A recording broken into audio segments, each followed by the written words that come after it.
but under the influence of nutritional problem or too much stress where you're simply pouring out gigantic quantities of serotonin, or when your other hormones are disturbed, such as high estrogen, will inhibit the MAO, and the capillaries fail to detoxify the serotonin. So then the serotonin is free to enter the brain and disturb the brain function.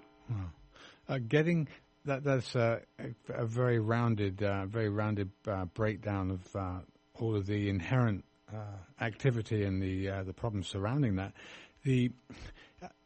Does the bilipid membrane, does that exist? I mean, in terms of the hydrophobic and hydrophilic components of it lining up to form this kind of barrier to either water or fat soluble components. Is that accurate? Or, I mean, because I always kind of amazed me when I first started doing physiology and basic physiology and looking at cells and all of the cells and the lipid membrane and looking at cholesterol.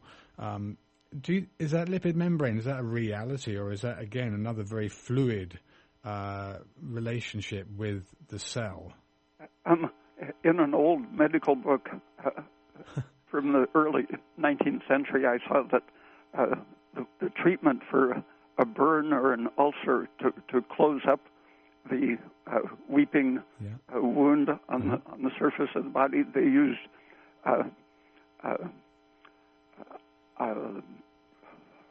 osmic acid, osmium tetroxide solution. Right. And that was to create what they called a false membrane. Oh, like an eschar? Or... Yeah, its first use in medicine, it was defined as to create a false membrane. Okay.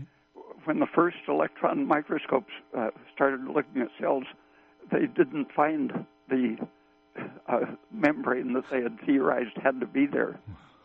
And meanwhile, Gilbert Ling was demonstrating why the cell behaves electrically as it does without needing a membrane.